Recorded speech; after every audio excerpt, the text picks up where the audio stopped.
Hello बच्चों, इसके पिछले क्लास में हम लोग श्वसन का इंट्रोडक्शन पढ़े थे। श्वसन के इंट्रोडक्शन में हमने आपको श्वसन का डिफिनेशन बता दिया। श्वसन के डिफिनेशन जब पढ़ लिए थे तो उसके बाद ग्लूकोज के विखंडन के विभिन्न पथ को आपको हम पढ़ा चुके हैं। ग्लूकोज के विखंडन के विभिन्न पथ आप लोग के दिमाग में रहना चाहिए, क्योंकि उसी से रिलेटेड आज हम लोग वायवीय और अवायवीय श्वसन के बीच अंतर को स्पष्ट करेंगे। वायवीय और अवायवीय श्वसन के बीच अंतर बहुत बार पूछा गया है, बोर्ड में इसका बहुत इंपॉर्टेंट क्वेश्चन है। ये VBI मान लीजिएगा।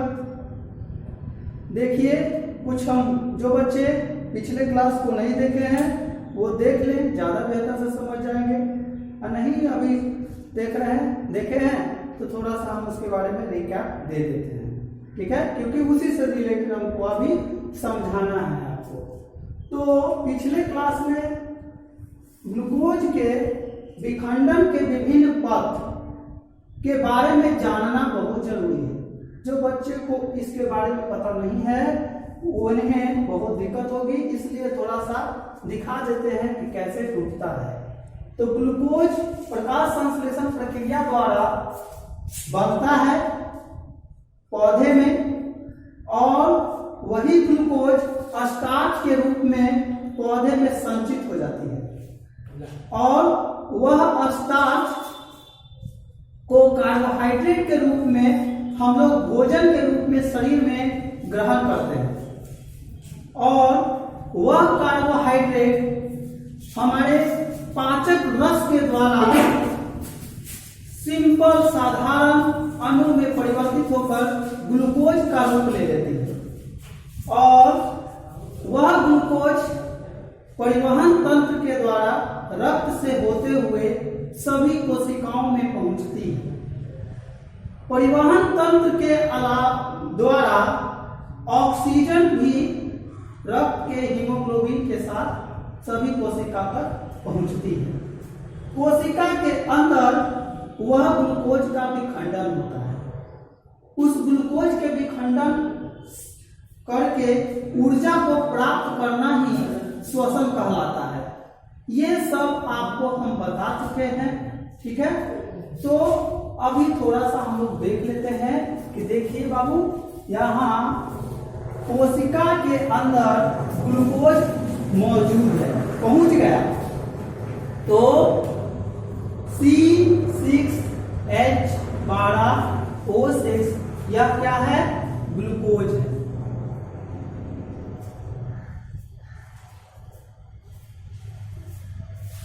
ग्लूकोज है।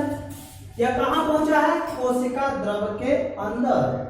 तो कोशिका द्रव के अंदर यह कन्वर्ट हो जाएगा, क्या है? कोशिका द्रव के अंदर।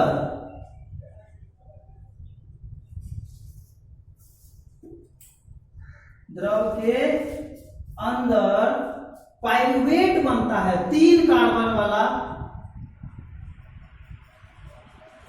अणु का निर्माण होता है, जिसे हम क्या कहेंगे?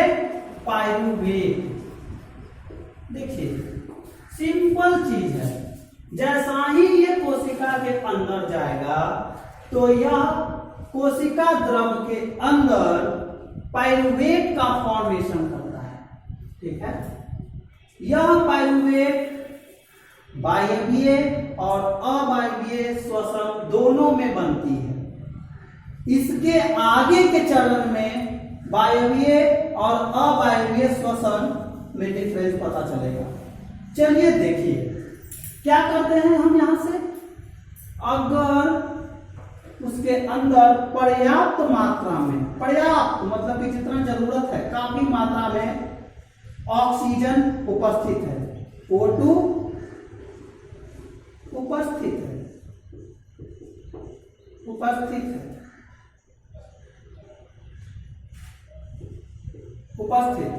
तो इस श्वसन को हम कहते हैं वायवीय श्वसन। वायवीय श्वसन। तो वायवीय श्वसन में कहां होगा? कोशिका के अंदर, तो कोशिका द्रव के अंदर पाइरुवेट बना था, अब यह पाइरुवेट हमारे कोशिका के माइटोकॉन्ड्रिया में चला जाएगा।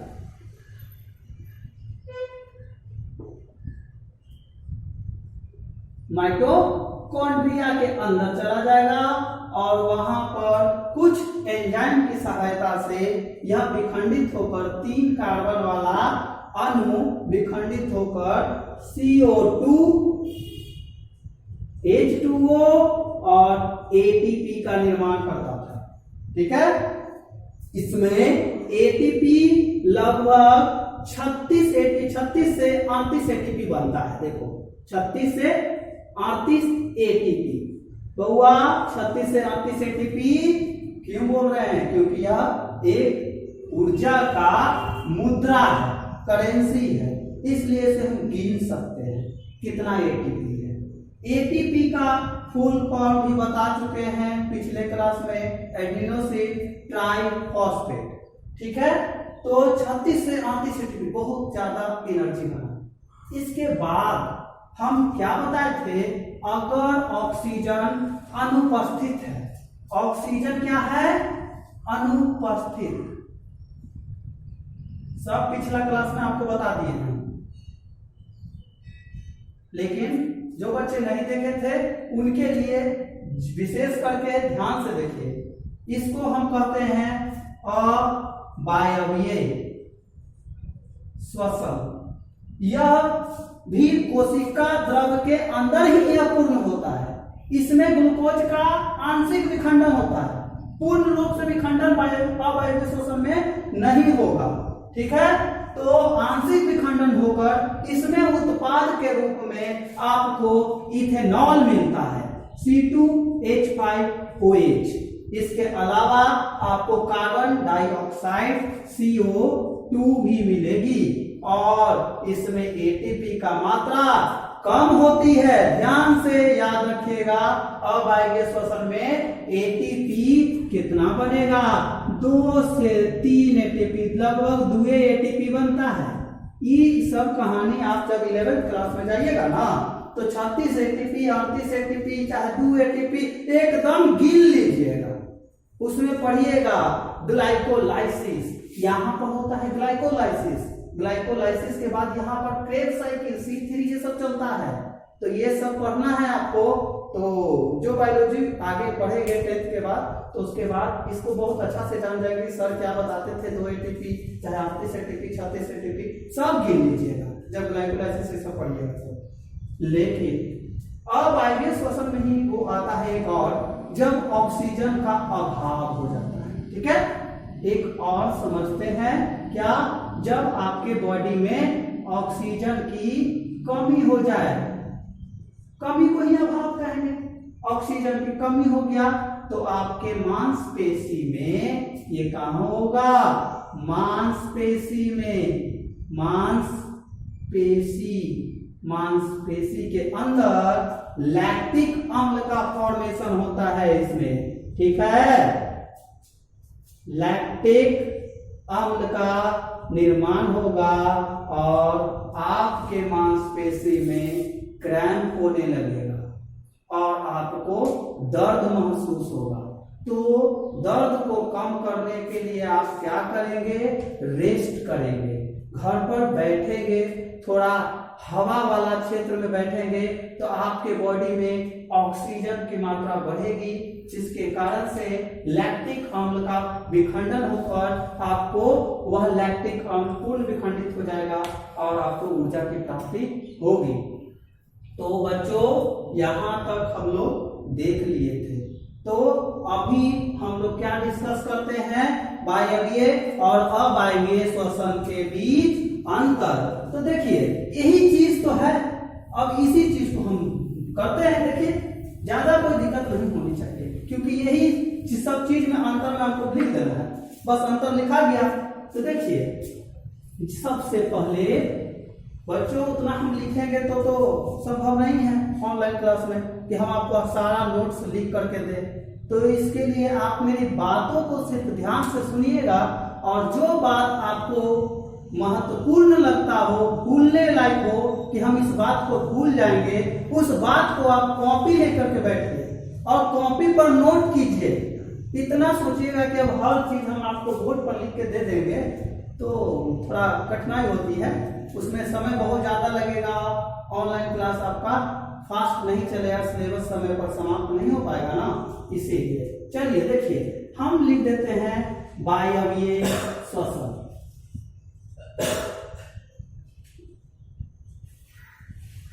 इधर हम देखते हैं अवायवीय श्वसन। मेरी बातों पर बहुत ज्यादा ध्यान दीजिएगा। आप जब एग्जाम में इस क्वेश्चन को आए तो ऐसे ही नहीं लिखिएगा जैसे हम लिख रहे हैं। क्या लिखना है ऊपर में? वायवीय और अवायवीय श्वसन के बीच अंतर निम्नलिखित है। उसके बाद आप ऐसे बना दीजिएगा टेबल वायवीय और अवायवीय श्वसन का, ठीक है। उसके बाद यहां पर हम पहला बात लिखते हैं, इसमें ग्लूकोज, सबसे पहला बात इसमें ऑक्सीजन,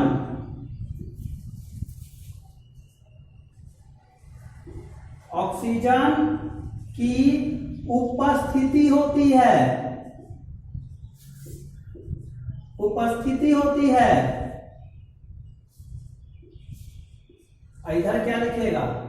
ऑक्सीजन की अनुपस्थिति होती है। इसमें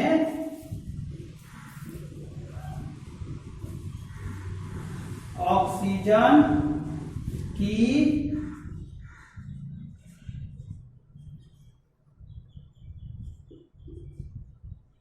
अनुपस्थिति होती है। दूसरा बात, इसमें जब ऑक्सीजन की उपस्थिति होगा तो ग्लूकोज का पूर्ण विखंडन होगा। इसमें ग्लूकोज का पूर्ण विखंडन होता है। बच्चे इधर क्या रखिएगा?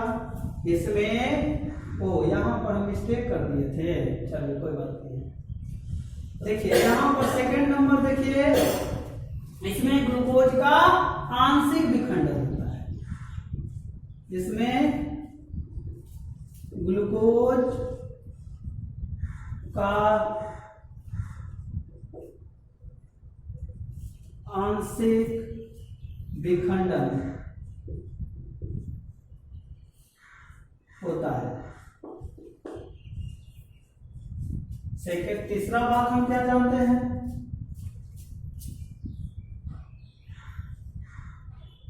इसमें ग्लूकोज के विखंडन कोशिका द्रव और माइटोकॉन्ड्रिया में होती है, पूर्ण होता है।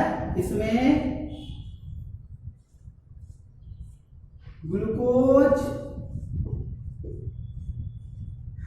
के विखंडन की प्रक्रिया कोशिका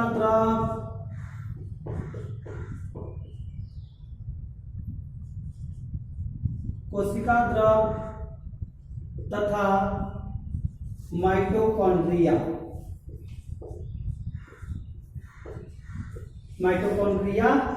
के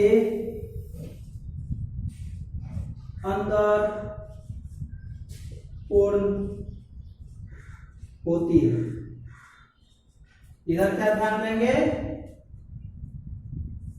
इसमें ग्लूकोज का विखंडन कोशिका द्रव में ही पूर्ण होती है। इसमें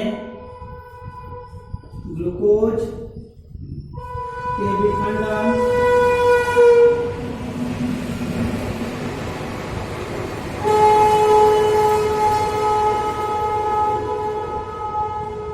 कोशिका द्रव में ही पूर्ण होती है। इसका प्रोसेस जो पाइरूवेट से बना था सब उसका द्रव्यमान होगा। नेक्स्ट क्या बात याद रखेंगे, इसमें अधिक मात्रा में ऊर्जा बनती है, इसमें अधिक मात्रा में ऊर्जा बनती है। इधर क्या ध्यान देंगे, इसी चीज को लिखेंगे, इसमें कम ऊर्जा होती है, कम ऊर्जा बनती है। इसके बाद इसका रिएक्शन लिख देते हैं।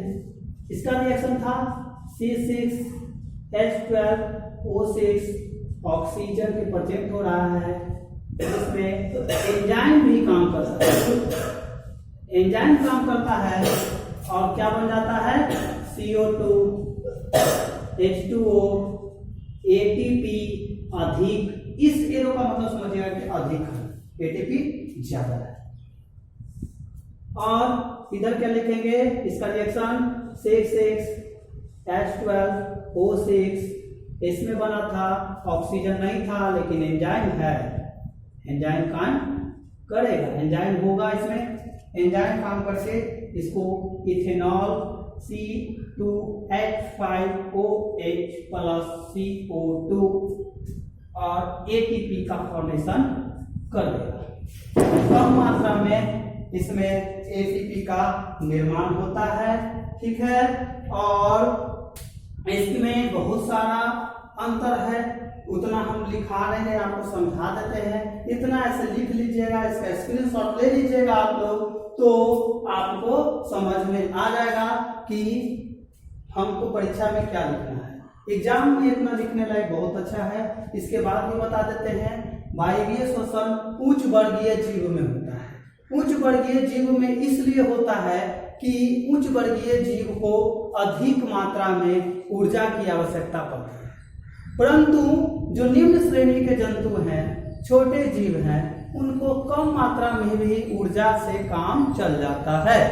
इसमें सबसे अच्छा एग्जाम्पल क्या याद रखना है अवायवीय श्वसन का, कि ईस्ट में बहुत फेमस है ये, कि ईस्ट महाराज के अंदर कौन सा होगा, अवायवीय श्वसन होगा। ये चीज बता चुके हैं, इसलिए यहाँ पर हम नहीं दिखा रहे हैं। और हम लोग के अंदर क्या होता है, वायवीय श्वसन होता है जब लेकिन ऑक्सीजन की अभाव होती है, तो हम लोग के मांसपेशी के अंदर लैक्टिक अम्ल का निर्माण होता है, ठीक है। और यही सब बात याद रखना है। नेक्स्ट हम क्या बता रहे हैं, किण्वन। किण्वन क्या होता है, तो देखिए किण्वन क्या होता है। किण्वन क्या होता है जो हम बता रहे हैं, पाइरूवेट का कोशिका द्रव के अंदर, पाइरूवेट का कोशिका द्रव के अंदर इथेनॉल और कार्बन डाइऑक्साइड के रूप में बदलना ही क्या है, किण्वन प्रक्रिया होती है, ठीक है। और किण्वन प्रक्रिया किसके द्वारा किया जाता है, तो बताइए, ईस्ट के द्वारा होता है, ठीक है। तो अगर परीक्षा में मान लीजिए पूछते कि किण्वन से आप क्या समझते हैं, उसको कहते हैं फर्मेंटेशन, ठीक है। किण्वन देखिए, किण्वन जिसको हम फर्मेंटेशन कहते हैं,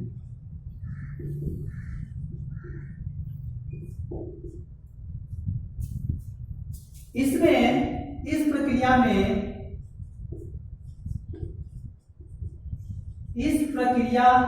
में पाइरूवेट एंजाइम की सहायता से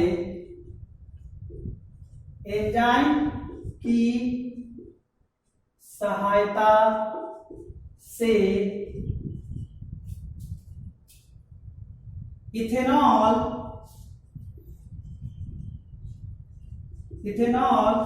तथा कार्बन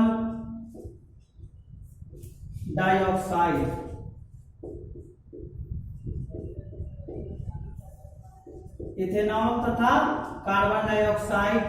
में परिवर्तित हो जाती है, हो जाती है। यह प्रक्रिया ईस्ट के द्वारा होती है। क्या होती है? यह प्रक्रिया किण्वन किससे किया जाता है? ईस्ट के द्वारा। यह प्रक्रिया ईस्ट एक कोशिकीय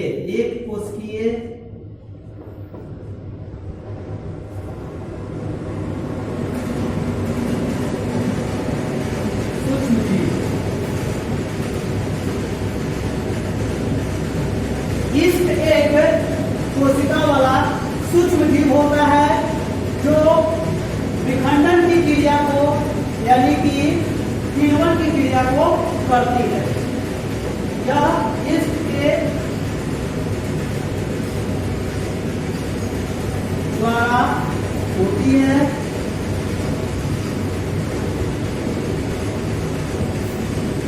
इसके द्वारा इथेनॉल C2H5OH का निर्माण किया जाता है। इसीलिए शराब फैक्ट्री में इसका जरूरत पड़ता है। ईस्ट का निर्माण किया जाता है। तो बच्चों, किण्वन आपको समझा कि किण्वन क्या होता है। इसमें ऑक्सीजन की कोई जरूरत नहीं होती है। यह ईस्ट के द्वारा पाइरुवेट को तोड़कर क्या किया जाता है, यानी अवायवीय शोषण का यह रूप है। तो ईस्ट के द्वारा एथेनॉल का फॉर्मेशन किया जाता है। उसी प्रक्रिया को हम क्या कहते हैं? किण्वन कहते हैं। तो यहां तक आपको वो बताएं। इसी के बाद हम क्या बात करते हैं? अब इसके बाद श्वसन अंग के बारे में हम बात करेंगे। तो श्वसन अंग सबसे पहले हम किसमें देखेंगे? तो पौधे में देखते हैं पहले, उसके बाद आ जाएंगे हम जंतु में। पौधे में देखेंगे तो पौधे की बात करते हैं। श्वसन अंग की बात अब कर रहे हैं। इसके पहले वाला हम कहानी आपको पढ़ा दिए, अवायवीय शोषण, वायवीय शोषण, किण्वन। चलिए देखिए अब हम क्या बात करते हैं? पौधे में श्वसन। पौधे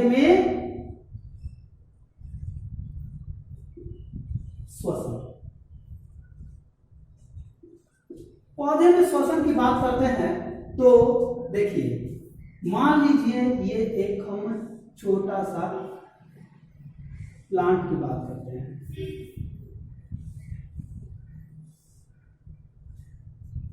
ये गमला के अंदर ये एक प्लांट है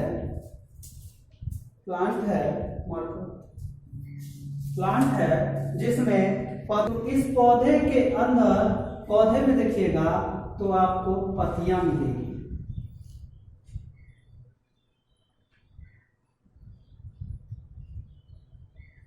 ये पत्तियां हैं, बहुत सारी पत्तियां हैं। हम उतना अच्छा भी आपको ड्राइंग कम समय के कमी के कारण नहीं बता पाएंगे, इसीलिए जो उनको समझाना है वो समझिए।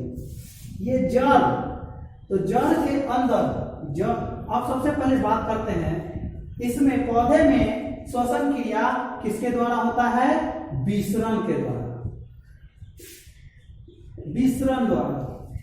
तो इसमें सब बहुत सारे कोशिकाओं के द्वारा विसरण प्रक्रिया द्वारा पौधे में विसरण होती है। कैसे होगी? तो देखिए, जो नए पत्ते होते हैं, कोमल पत्ते होते हैं, नए तने होते हैं, उसमें स्टोमाटा पाया जाता है। स्टोमाटा या रंध्र, छोटे छोटे रंध्र पाए जाते हैं। रंध्र इसको कहते हैं, जिसको स्टोमाटा भी हम लोग कहते हैं। स्टोमाटा होता है पत्ती में, नए पत्ते में। लेकिन जब पुराने जड़ होते हैं, पुराने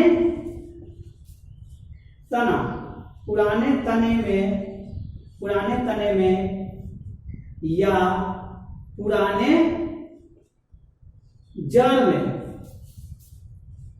जड़ में बात रंध्र जिसको लेंटिकल कहते हैं, ठीक है। तो ये भी एक प्रकार का रंध्र ही है ये, लेकिन हार्ड। जब देखिए पत्ती तना पुराना हो जाता है तो छाल देखते होंगे, पत्ता तना में देखते होंगे छाल रहता है ऊपर, तो वो छाल में कैसे श्वसन की क्रिया होगी, तो उसमें जो रंध्र पाए जाते हैं उस रंध्र को हम लोग बात रंध्र कहेंगे, लेंटिकल कहेंगे, और जो नए पत्ते में पाए जाते हैं उसको हम स्टोमाटा कहते हैं। तो ऊपर वाला पार्ट होगा, ऊपर वाला पार्ट कहाँ है, हवा में है, तो वो हवा में मौजूद क्या करेगा, गैस को यानी कि ऑक्सीजन को अवशोषित करे, कार्बन डाइऑक्साइड को ले करके अपना ये विसरण की क्रिया द्वारा गैस का आदान प्रदान कर लेता है।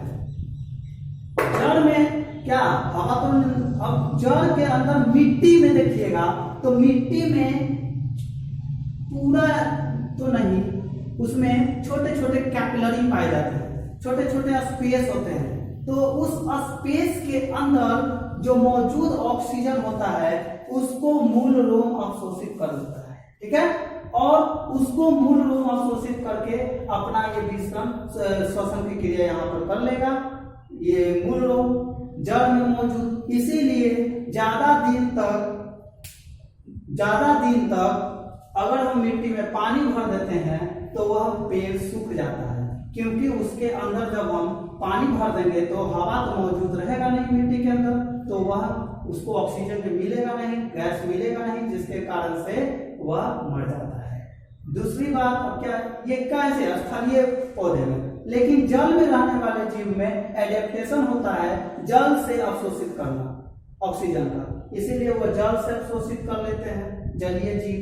और देखिए, तो रंध्र हो गया, एक तो हम रंध्र बता दिए, फिर इसमें इंटरसेलुलर स्पेस यानी कि अंतर कोशिकीय स्थान होते हैं, अंतर कोशिकीय स्थान,